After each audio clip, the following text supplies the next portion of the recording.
It's time once again to slip into your camo, grab your bow, and join us out in the field for another episode of the Up North Journal, presented by PSE Archery.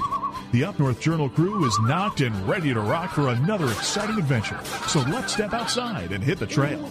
This episode of the Up North Journal podcast is brought to you by PSE Archery, Carbon Express, Fourth Arrow Camera Arms, Wind Scent Hunting Sense, Killer Food Plots, Seeds, Supplements, and Attractants, Cabela's, Spot Shooters, Limb Walker Game Calls, Twisted Minds Bowstrings, Hunter's Blend Coffee, Antler Action, and Family Traditions Tree Stands. And don't forget you can catch us in syndication at 2 p.m. Eastern Time on goodtalkradio.com.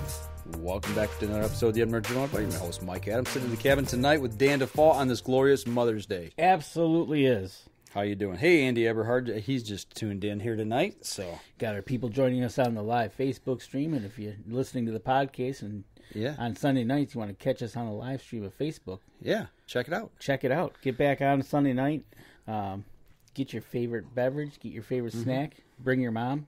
I got my favorite beverage. You got my Hunter's Blend coffee here. We got our Hunter's Blend coffee for the show.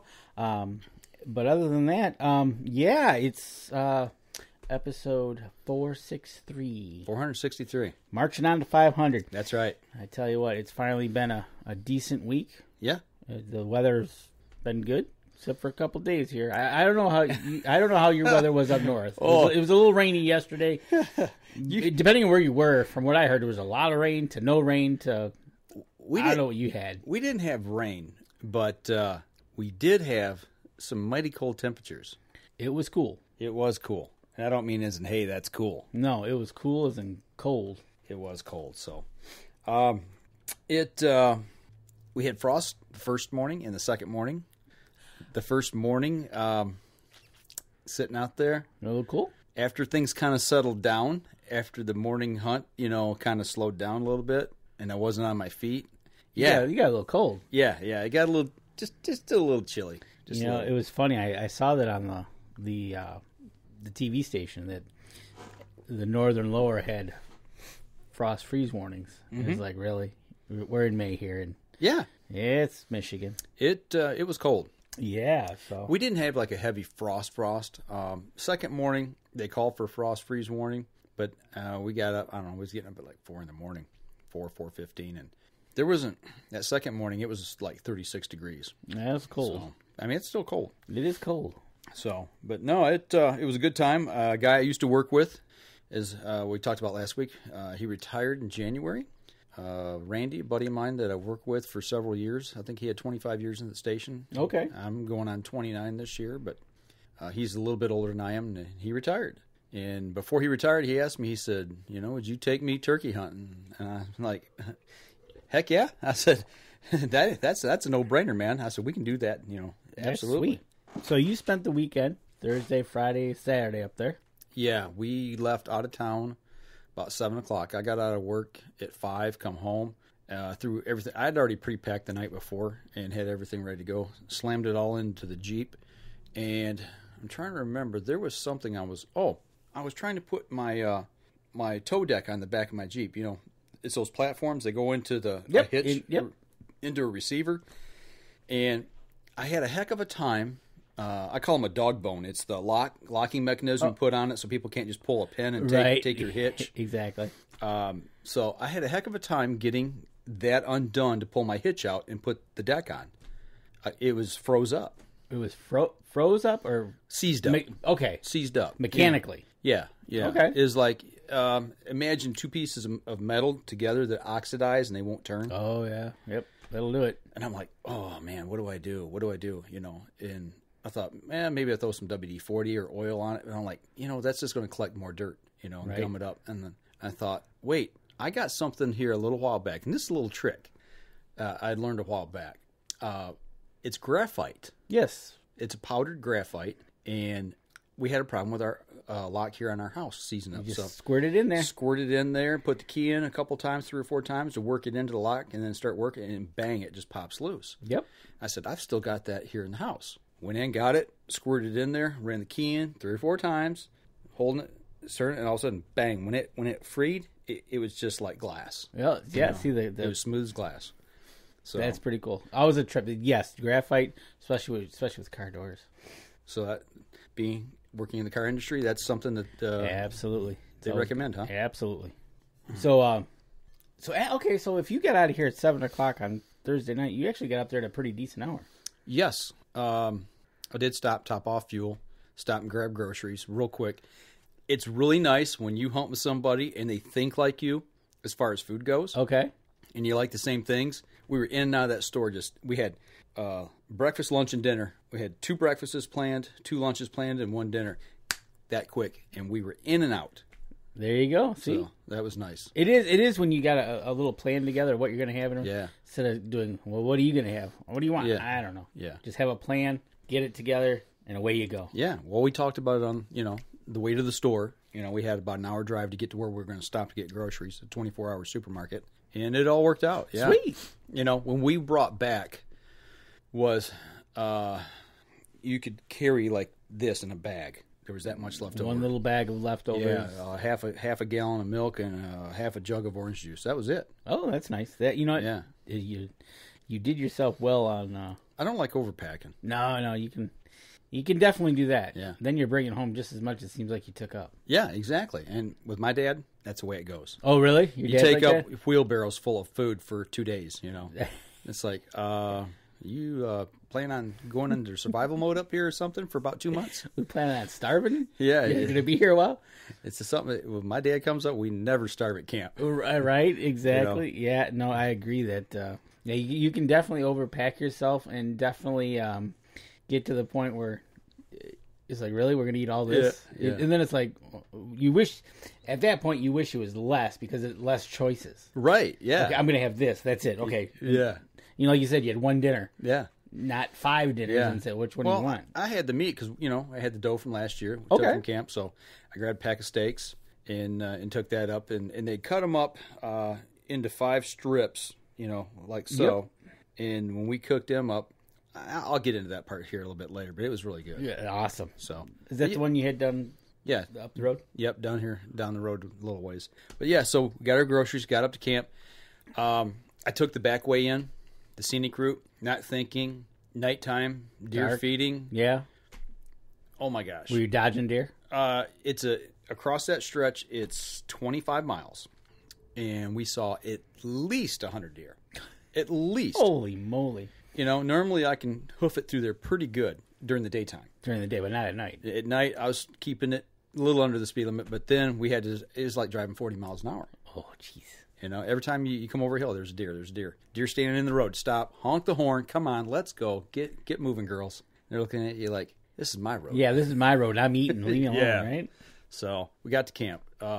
Unloaded real quick, and rolled everything into the lodge and said, see you in the morning at 4:30. All right. So got ready for the first hunt. Sweet. And Friday morning was your first hunt. And the weather, I think, was cooperating at this point. Just cold, right? It really was. Here, let me see. I'm going to pull something up here real quick for people on the live stream. We eat breakfast. At 4:30, I got up. I went into the bathroom. There's a window that looks due east. Yep. I had to water the tree. Yep. As I'm standing at the urinal, I'm looking out the window at 4:30 in the morning, and there's daylight breaking. Yes, it is. At 4:30 in the morning. Yeah. Yeah, I know this. I see it on my way to work every day. I was just like, why so early?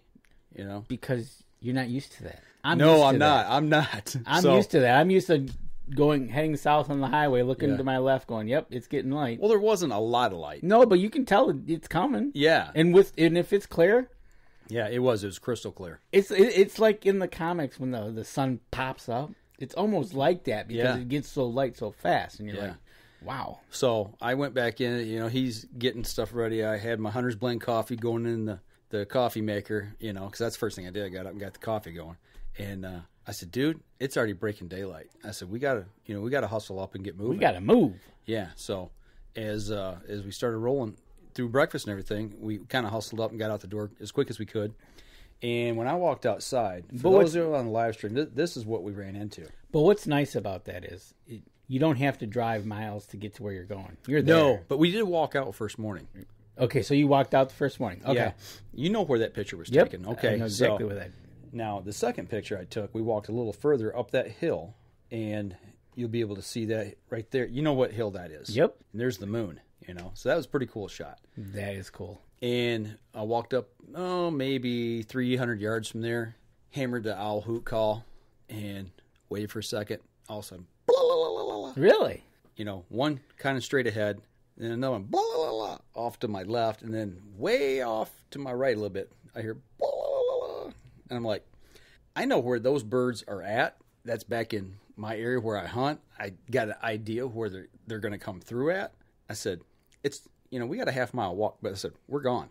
So we just hoofed it and took off. All right. So, we get in and get set up on the birds, or what we thought, where we thought we should be. And now, are you okay? So you're taking a first-year hunter with you who's in tow. Yep. And you're going to be in a blind, or you're going to be doing the old laying up against a tree for the first morning? Laying up against a tree. Okay. Yeah, we didn't have a pop-up blind set up yet. I knew where I was going to put one, but I didn't have it in the woods yet. Gotcha. So we get to cruising. Okay, and you know how my area is laid out. Yep. As we turn that corner there where that pipe comes out of the ground, we turn that corner to hit the low road and start making the way to the end of my field. Right. That's where I was going to set up. Okay, all right. I said, because when they get to that point, they're either going to come down the road or they're going to go into my field. It's like we talked before, it's a Y. I said, that's where they're coming. So we get to about where my ground blind is. Okay. I got that little trim path that leads to it there. Yep. And you're walking the low road. We get right there. There's a little rise in the road. Since the last windstorm, a tree has blowed down, and that road takes a little bend, and it fell on the edge of the road in the inside of that corner. Okay. So it blocked my view. Those birds are gobbling their fool heads off, and it sounds like they're 7,500 yards away. They're already at the point of the field. Really? Where it meets the road. And I'm like, I said, game time change right mid play here. We're changing this up. He's like, what are we doing? I said, I'm looking. I'm like, I didn't want to separate us because I need to be able to talk to him and tell him when to shoot and what to look for, this, that, and the other, So I'm looking, and there's a clump of trees, 3 oak trees growing out of the ground together.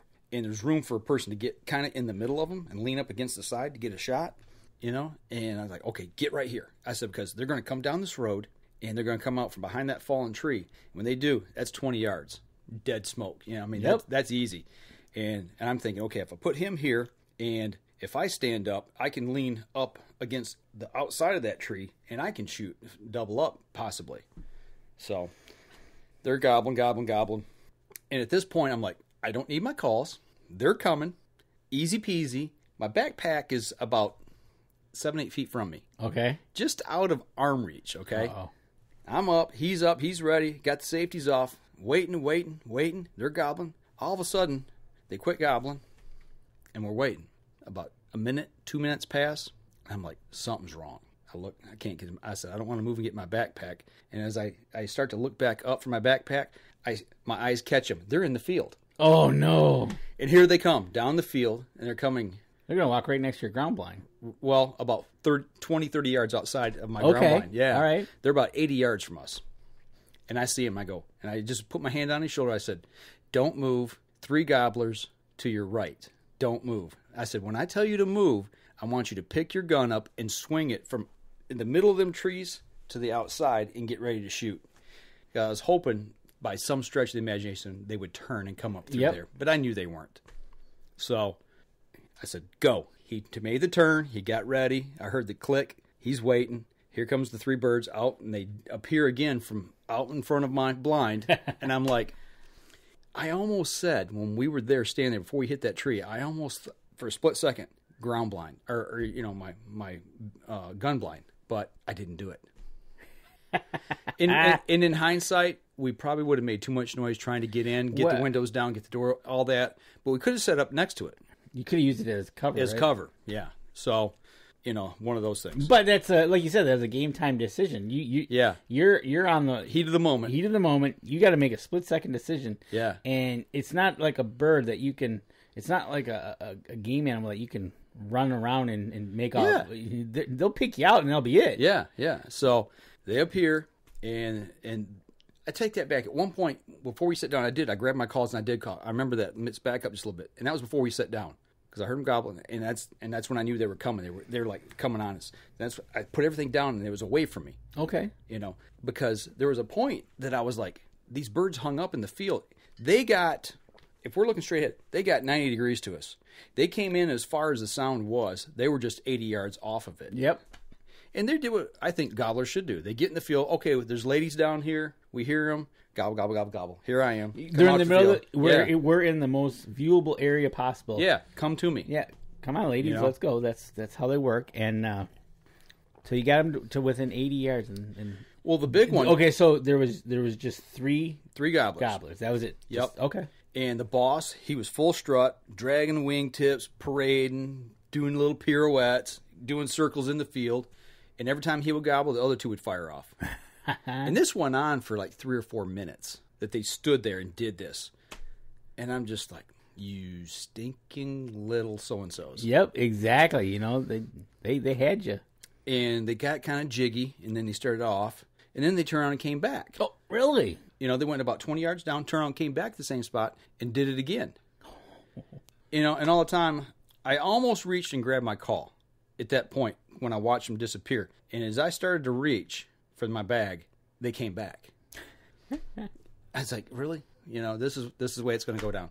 And they hung around for just a second or two, and all of a sudden, off in the next field over, I heard, yelp, yelp, yelp. Dude, they turned on a dime, and away they went. Away they went, huh? Yeah. Wow. Yeah. They're So that was that hunt. Man. And that was your first morning. It's not over yet, though. Well, that's got to be exciting for him. Oh, yeah. So I tell you what, let's take a break. Step outside. We come back. We'll wrap up this morning hunt. So all right. We'll be right back after this.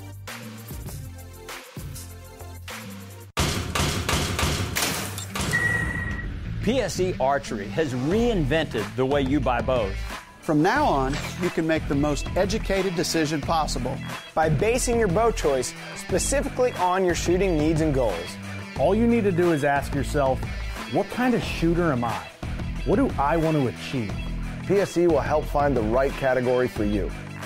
So, what kind of shooter are you? Find out at psearchery.com. Killer Food Plots have been helping property owners for over 20 years create premier whitetail habitat. Whether replenishing your soil with their all-natural Organics Fusion pellets or planting a premier KFP food plot seed blend to help your deer rebuild their bodies through spring and summer while supplying the much-needed high energy during and after the rut, you can trust that Killer Food Plots family and their products will help your deer achieve their full potential.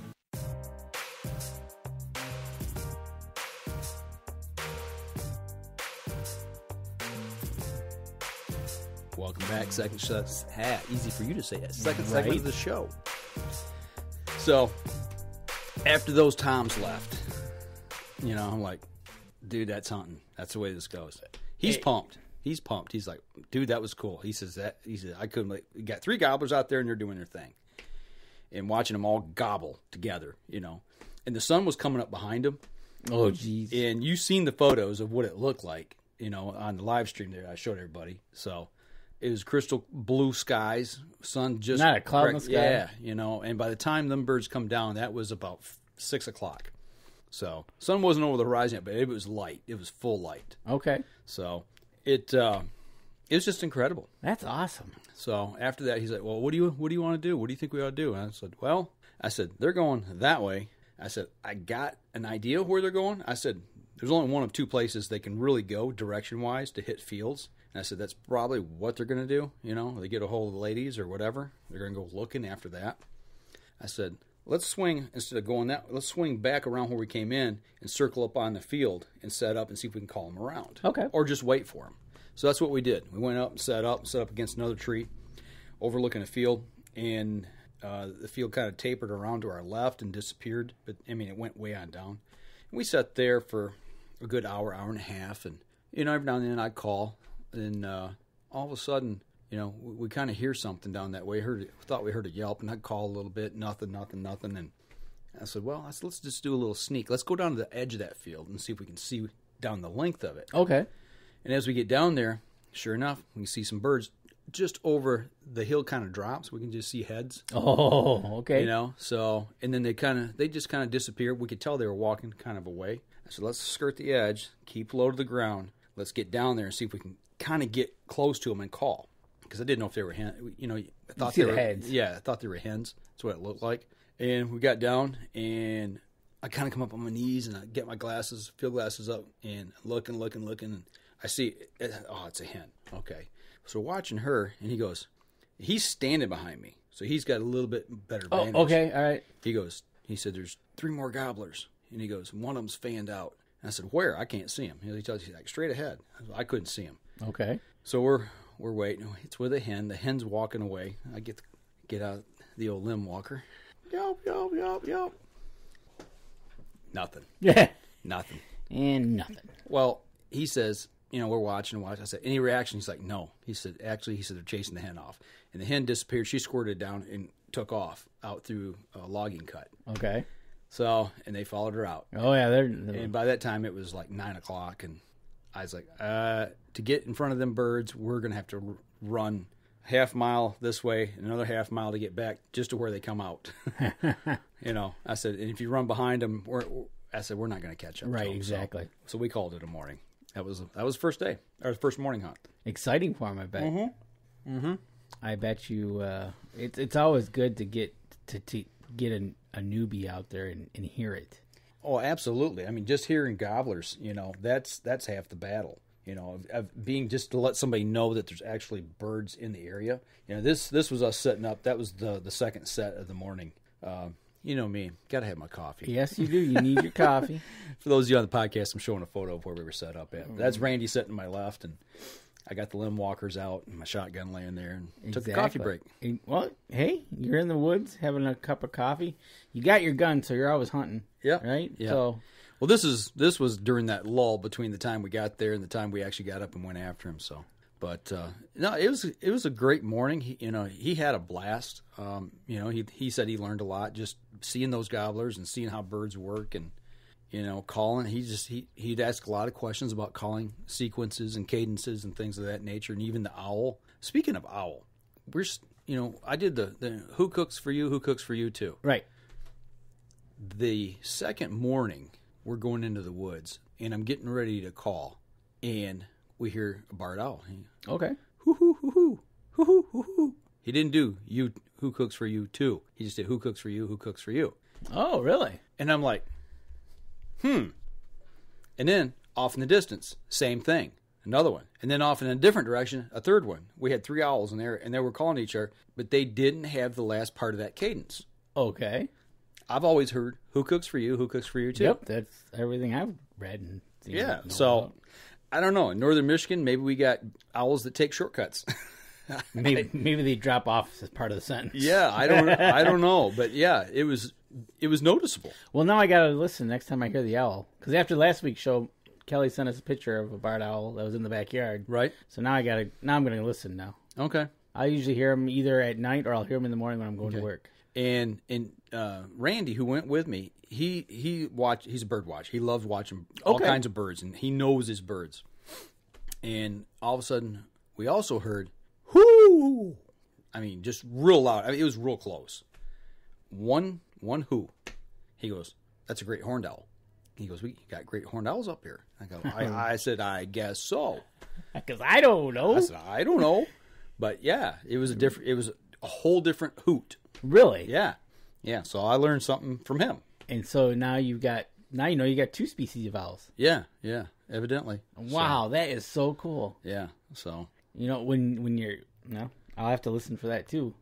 But so far I've only got the 1 species of owl that I know of. Okay. So after that we went back in, eat lunch, come back out for the evening hunt, grabbed a pop-up blind, drove the Jeep in to a somewhat close spot, so we didn't have to carry pop-up blind on my shoulder and all the gear and everything. Right.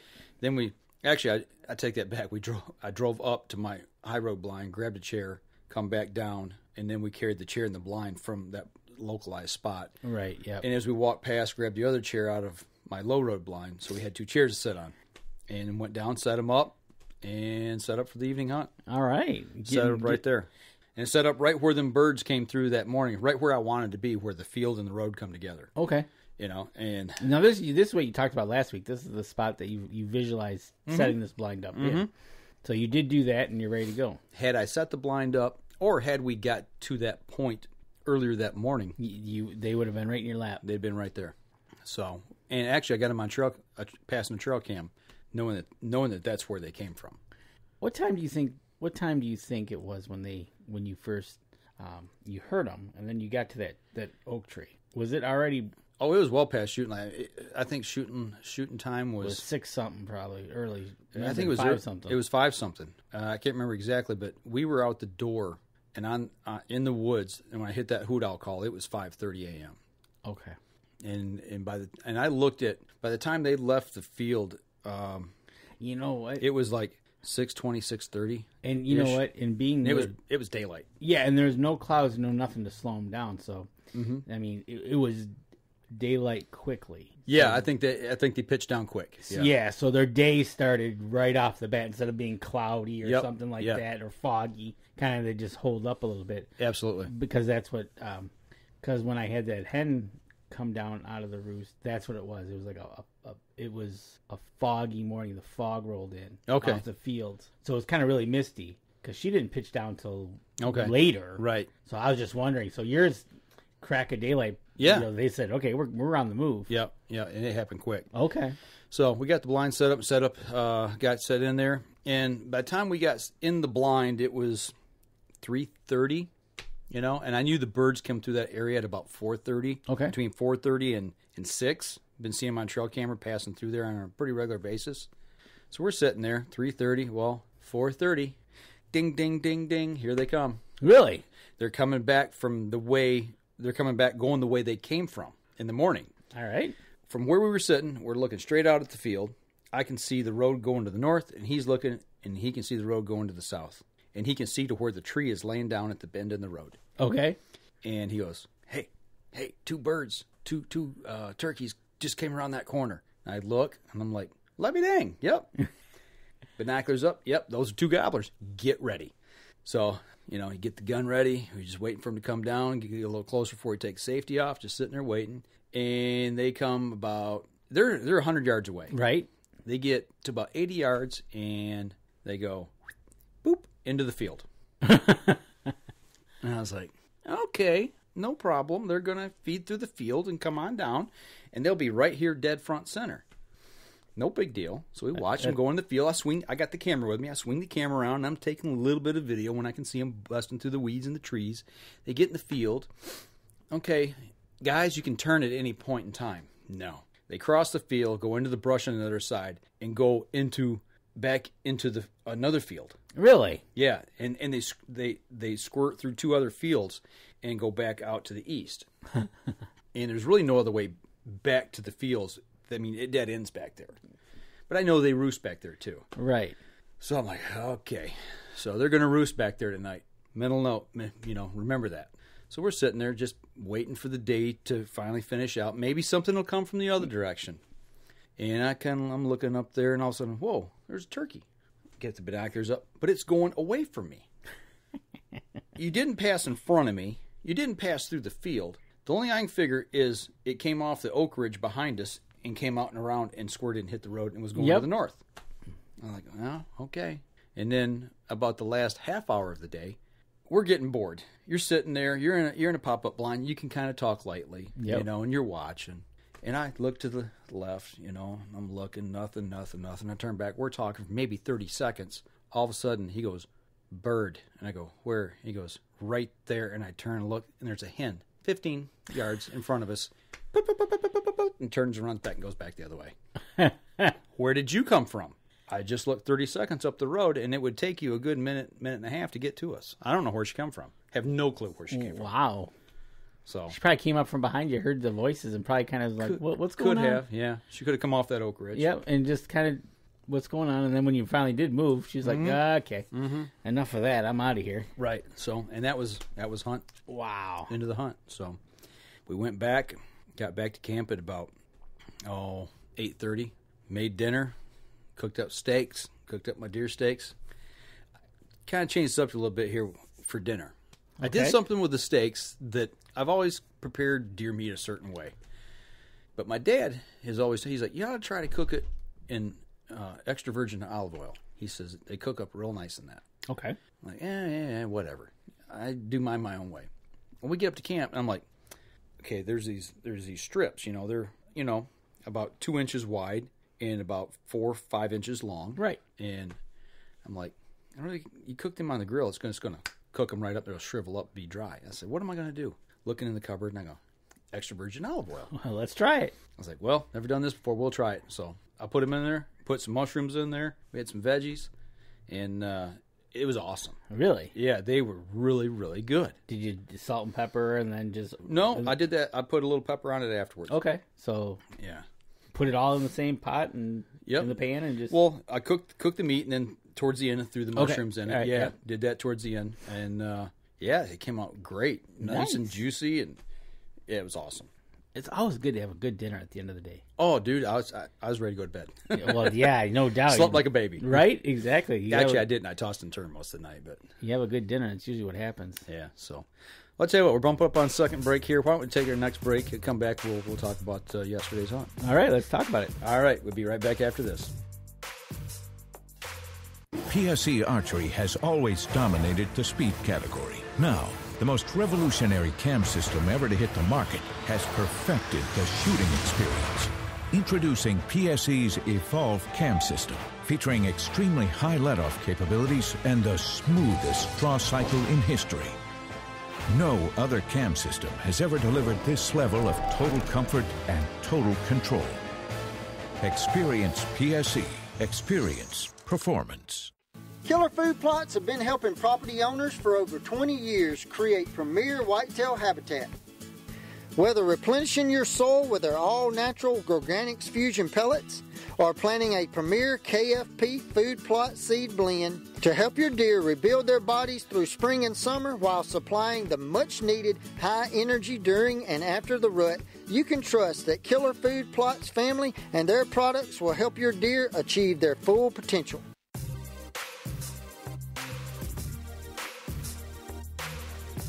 Welcome back, third segment of the show.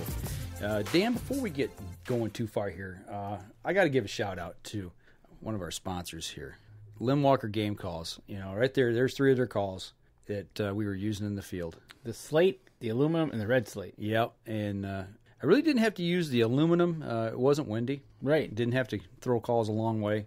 And but yeah, the slate and the red slate got used quite a bit, especially the second day. That's when I really went to town on them. So I just wanted to give Tim CS there a quick shout out. Lim Walker Game Calls. Go over on Facebook, check out his Facebook page, and he does a live stream every Friday night at 8 o'clock. 8 o'clock. I always mess that up, but I think he did one last night.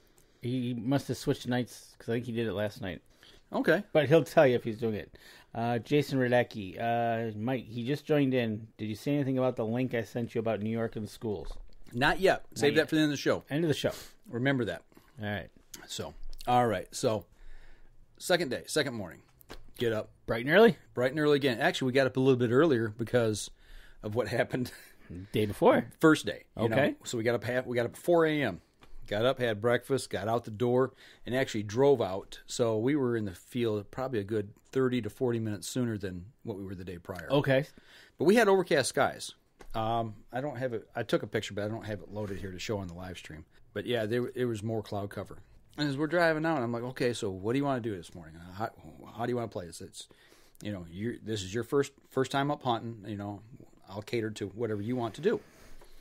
He said, well, I listened to some of the calls you were making, and I saw what we did. He says, what do you think about me going back and setting up in the pop-up blind by myself and trying my luck? And I said, I think that'd be a good idea. That way, you can kind of get some hands-on experience of a hunt by yourself and, kind of feel your way through it. Right.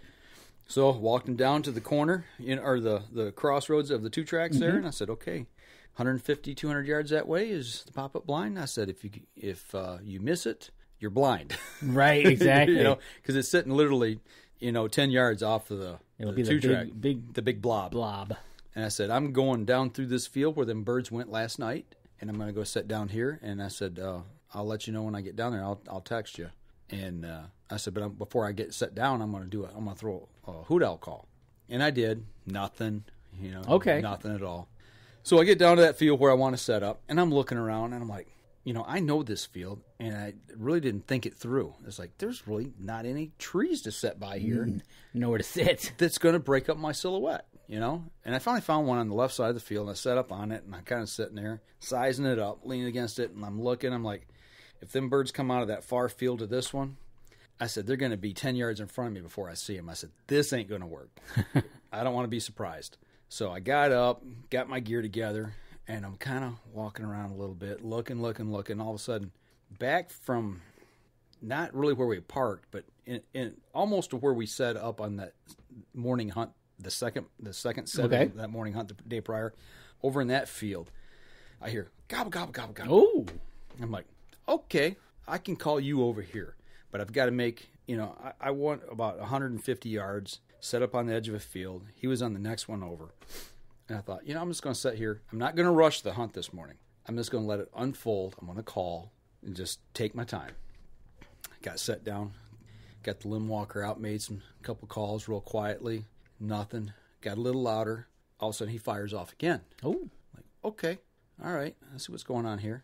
And I let it play for about 10, 15 minutes, and all of a sudden, it sounded like he had moved a little bit, and he moved down to the end of this field, which was only about 250, 300 yards from where I was at. Well, my inner mic kicked in. Oh, boy. And I'm like, I got to go. It's time to go. So I got all my stuff up, and man, I'm hoofing it across the field, and I get over to a 2-track, and I stop, and I'm waiting, I'm listening, and I hear him gobble, gobble, gobble, gobble. I said, okay, he's in the middle of that field. I know there's a rise there in the middle of that field. I can work my way up in, and he's on the other side of that rise. There's a little narrow, just wide enough to get my Jeep through track to get to that field. I said, okay, I'm going to go on that because it comes up on top of a hill, and I can get on top and maybe spot him. So I drop all my gear off almost top of the hill. I had one of those Hunter specialty seats. Yep.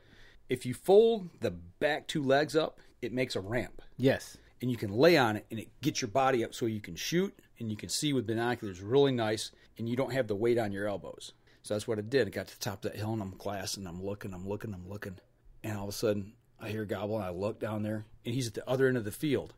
And he is just letting some jakes have it. Oh, really? Yeah, they're just, they're chasing each other around, and he starts to chase them off the field. And I'm like, oh, I know where they're going. They're going to pass right in front of where we set up the last set yesterday morning. Oh, geez. And there's a spot, if I get down there quick enough, I can call them through. There's a little ravine. I can call them through that ravine. Got my stuff, come back out. Whoa, man, dude, I'm running up this 2-track, hoofing it. And I get about 3/4 of the way there. And all of a sudden I hear, gobble, gobble, gobble, gobble. And he's like 150 yards in front of me. I'm like, whoa, I hit the brakes, and I'm like, what do I do? And I'm looking around. I was like, I got to set up, because about 30 yards in front of me, the road makes a hard right-hand turn. And I said, if I call it, he comes through the road. He's straight ahead, comes through that thick end of the road. I said, that's a dead shot. There's a tree on the ground. It's huge. I mean, literally, what's that, 2 foot, 3 foot across? 30 inches in diameter. Yeah, big 8-foot-long piece of pine that they cut down that was too big for the mill. Oh, they never took it. Okay. So it's laying there, and I'm like, I got right at the end of it, set up, put my gun up, and I was like, it's a perfect tabletop shot. I'm like, cool, this is great, because I can let the gun here, I can call the whole 9 yards, being hid, and shoot him. I call, yelp, yelp, yelp, yelp, but, yelp, yelp, yelp, gobble, gobble, gobble, gobble, gobble. I'm like, game on. Put the call down, had my mouth call in, waiting, about, 30 seconds, a minute goes by. Back at the other end of the field where I started from, I hear, yelp, yelp, yelp, yelp. Oh, no. I'm like, oh, no. And he fires off.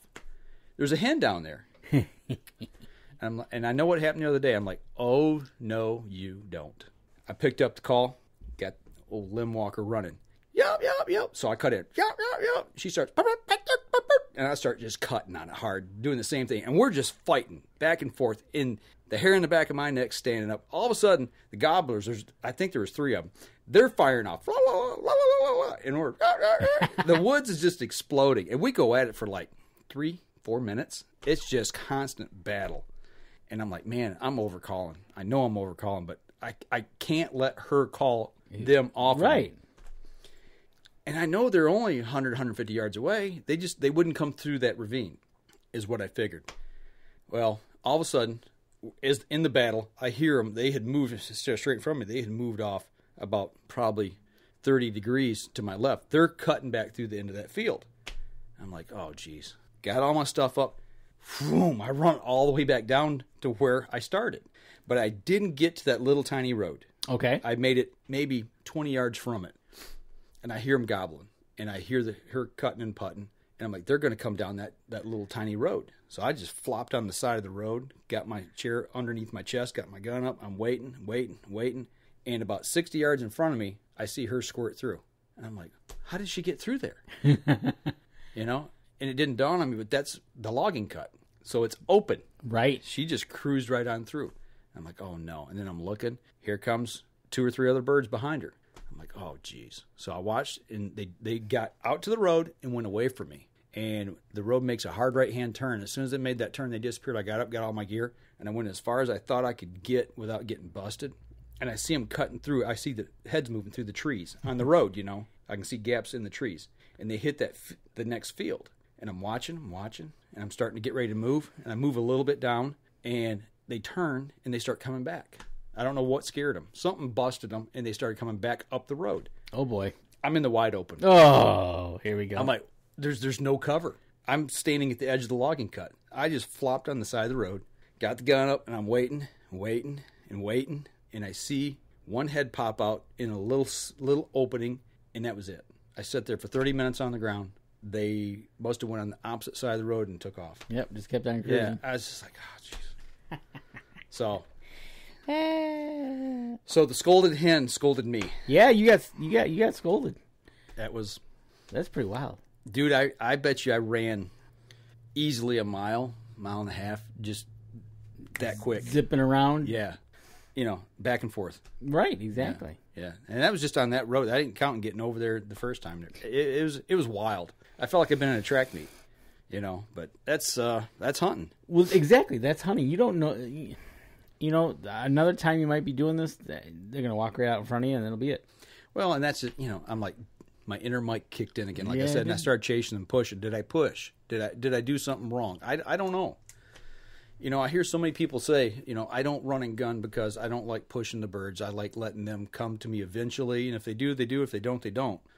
But sometimes I think I might be getting just a little bit antsy and pushy and just getting too aggressive. Right, exactly. Like you said, you might have been calling too much. You might have been moving too much. You might have been just letting it play out. Yeah, but Randy was about...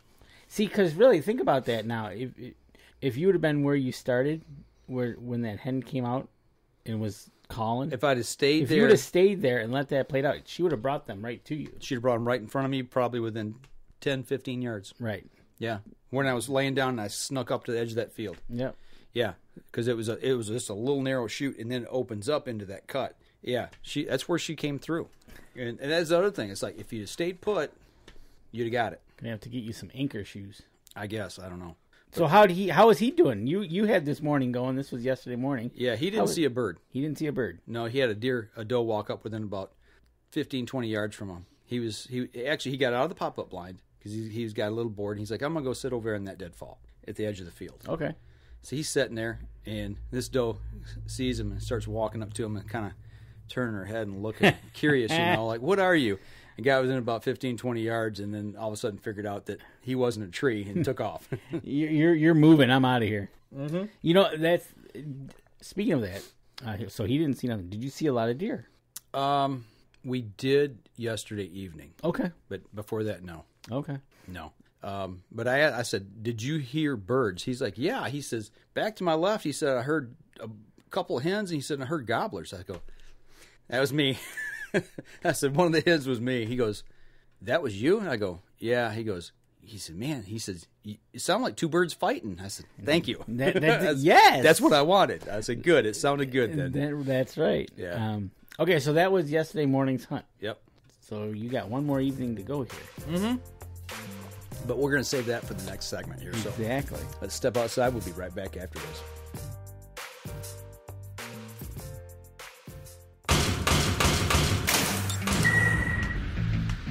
Acceleration is part of PSE's DNA. PSE pioneered the speed movement. Now they've developed the vapor category to help you find the most powerful bows on the market to fit you. High speed equates to intense power and building the momentum you need to be successful. Are you a vapor shooter? Find out at psearchery.com. Killer Food Plots have been helping property owners for over 20 years create premier whitetail habitat. Whether replenishing your soil with their all-natural Organics Fusion pellets or planting a premier KFP food plot seed blend to help your deer rebuild their bodies through spring and summer while supplying the much-needed high energy during and after the rut, you can trust that Killer Food Plots family and their products will help your deer achieve their full potential. Welcome back to the last segment of the show. Last part of the hunt. Saturday evening. I didn't have a clue as what to do. Okay. Birds were scattered all over. I know they're usually a little more tight-lipped in the evening. And, I said, Randy, I don't know what we're going to do. I said, we can go down and sit in the pop-up blind and hope for the best, see if they come back through. Because what I was seeing on trail camera, they were coming through that area about every other day. Okay. If they came through twice the day before, chances are they're not going to come back through that afternoon. He goes, well, why don't we just check your trail cameras and see what's on them? I said, that's a good thing. I said, we can see if birds have been through the area since this morning and see what direction they're going. Right. See where they're headed, maybe. So that was at 3:30 in the afternoon. Okay. At 2:30 in the afternoon. So you're checking your cameras. Yeah. I checked the first camera at 2:30 in the afternoon, an hour prior to us getting there.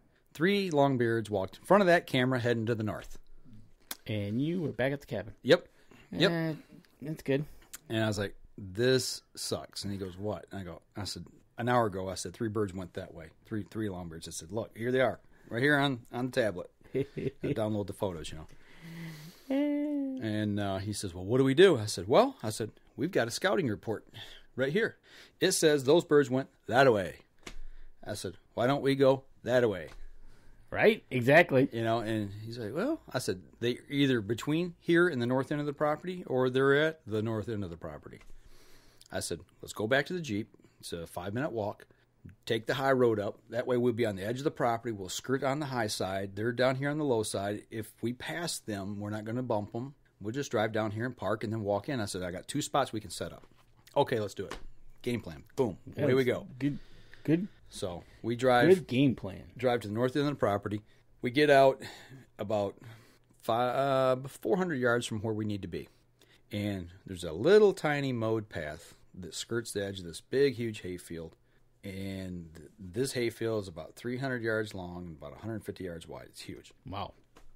And you got to walk about 350, 400 yards to get down to the end, make the turn, and come in. There's a little pinch point down at that end. It's a mowed strip about 25 yards wide and about 50 yards long that leads into another smaller food plot. Okay.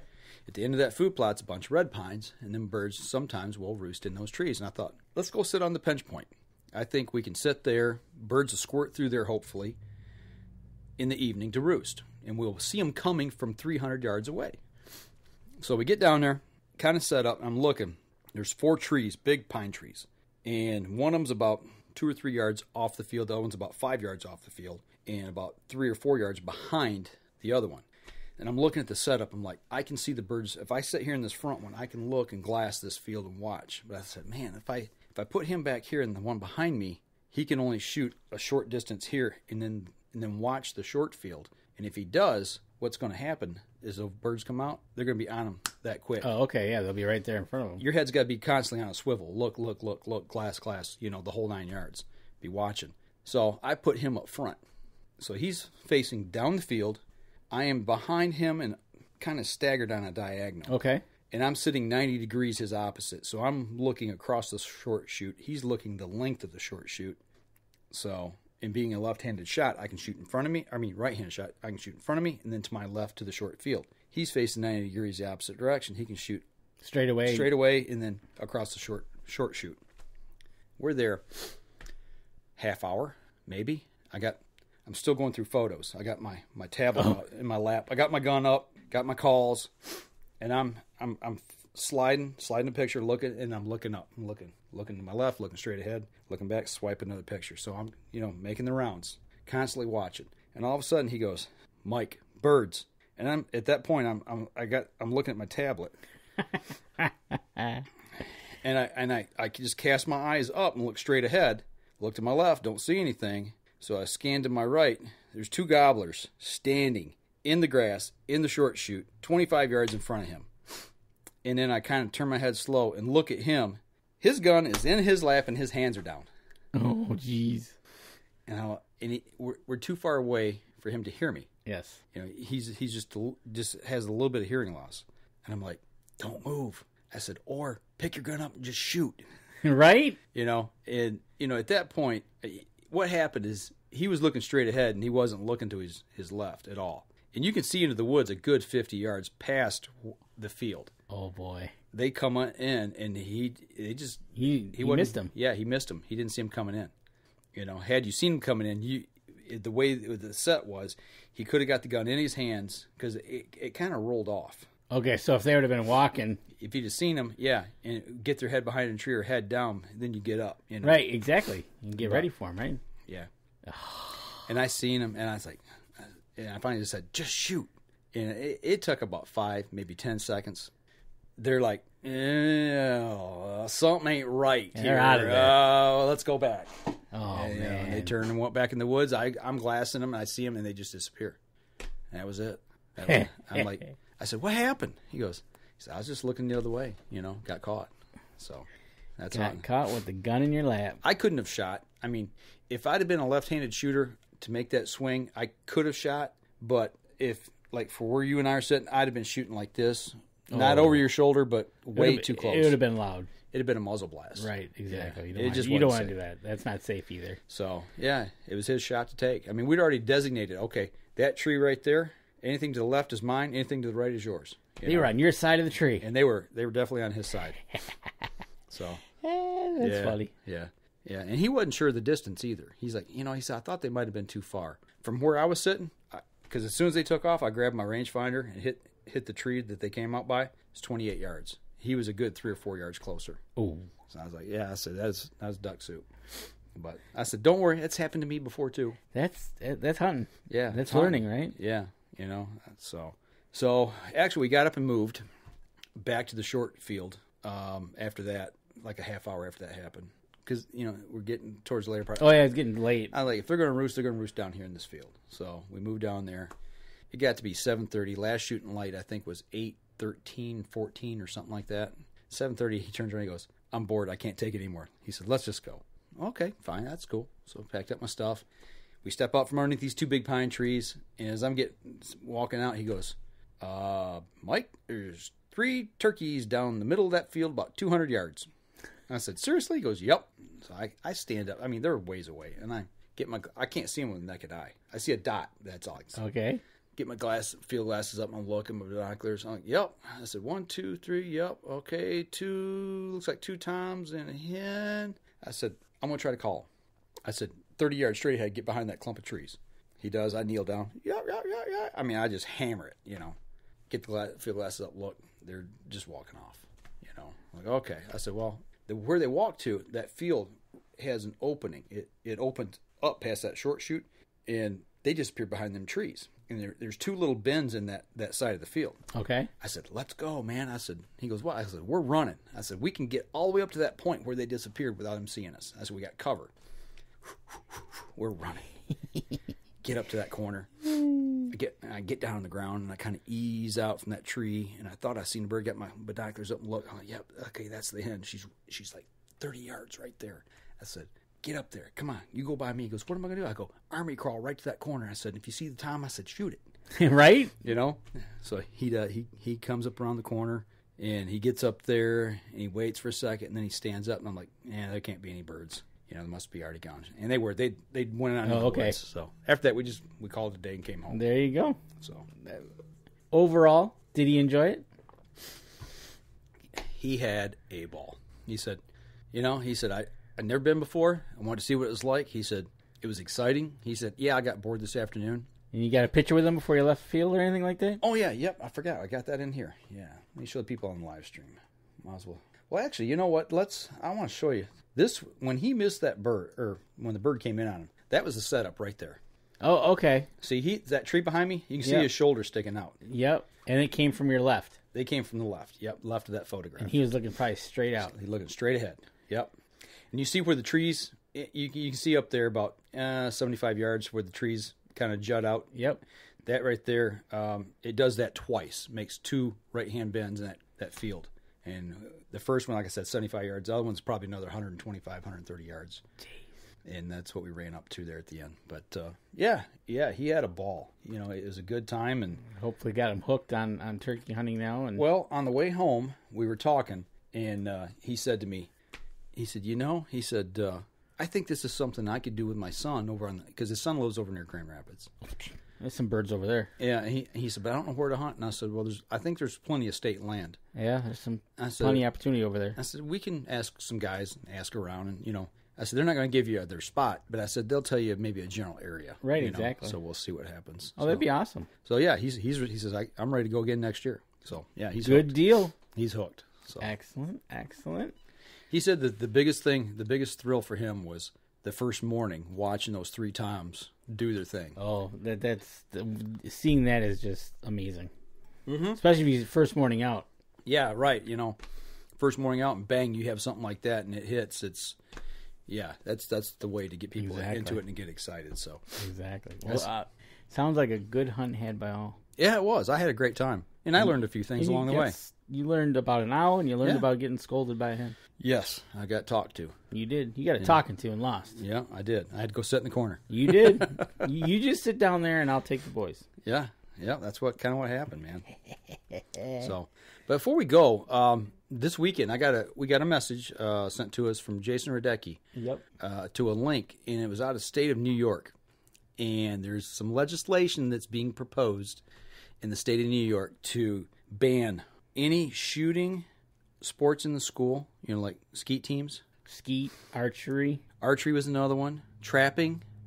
Anything to do with the outdoors, they're wanting to completely ban any affiliation within the schools, like the National Archery in the School program. Yeah. In light of what's happened recently, and I'm not making light of that. No. But that's their reason. They're using that as the basis for this legislation, it sounds like. Yep. So, yeah, one of the Democrats in that state is putting forth a bill to try to get this passed. That'll promote it. Yeah. Because, when you have a mass shooting with archery equipment, right. It happens. Yep. You're and trapping. Trapping's a good one. You could probably have a mass trapping. Yeah. Right. Like I said, I'm not trying to make light of that school shooting. It's just the fact of what people are trying to do. It's just another way to try to strip people away from doing things. Right, exactly. And the best part is I'd really like to know this person, that senator's background. Right. What's he or she do? She does or doesn't do, or what's her? I guess I didn't see it. I saw the headline and I just shook my head. I was like, really? Oh, did you look it up? Yeah, I looked it up and I'm like, right. Okay. Uh-huh. Because, we talked to Tristan Cole here, and he's doing exactly the opposite by taking those senators and representatives that don't do it and say, hey, come with me. Let's show you how much fun we can have. I'm going to show you how to have fun at doing this. Yeah. And this is what it's like. And do it safely. And exactly. So here you got, I'm not surprised it's New York, but... Well, as Jason and I, we kind of talked back and forth a couple times on this. I told him, I said, I knew, deep down, I knew it was only a matter of time before somebody tried to pass this action or this legislation somewhere in the United States to take away things from students that gets them into the outdoors. Well, because they know better. They know best. Right. Right? Yeah, evidently. They know best.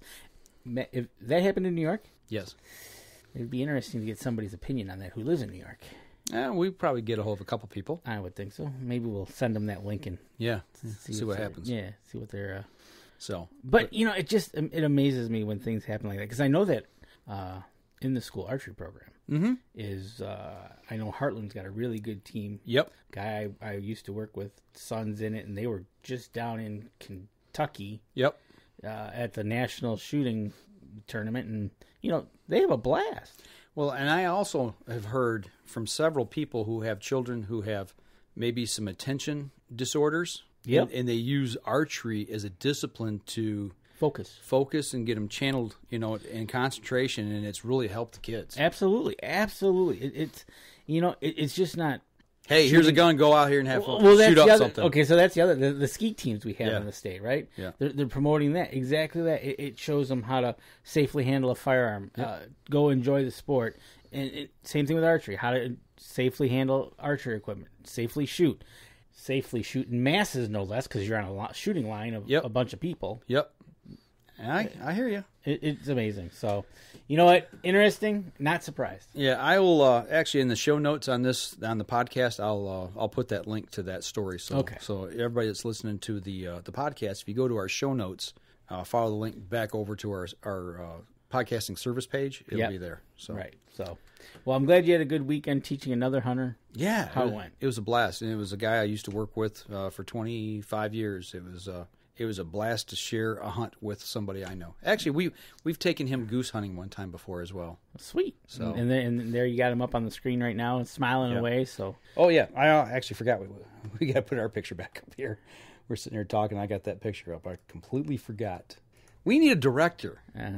That's the problem when I put pictures on. A director and button clicker, right? Yeah, you know.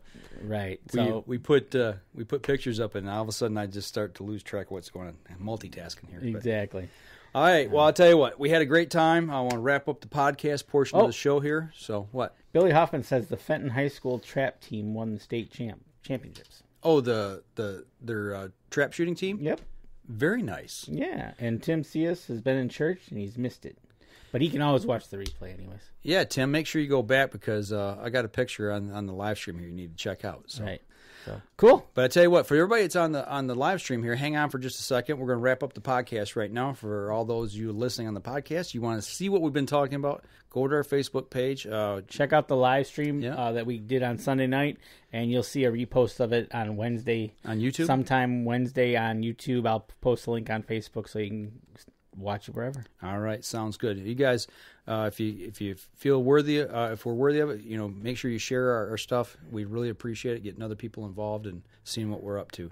Absolutely. So, all right, that'll do it for us this week, folks. And don't forget, you can catch us in syndication at 2 p.m. Eastern Time on GoodTalkRadio.com. This episode was brought to you by PSE Archery, Carbon Express, Fourth Arrow Camera Arms, Wind Scent Hunting Scents, Killer Food Plots, Seeds, Supplements, and Attractants, Cabela's, Spot Shooters, Limb Walker Game Calls, Twisted Minds Bowstrings, Hunter's Blend Coffee, Antler Action, and Family Traditions Tree Stands. Thanks for listening, and join us again here next week. Until then, remember, as we always like to say, if you're out on the water or in the woods, shoot straight and be safe. Until next week on the Up North Journal.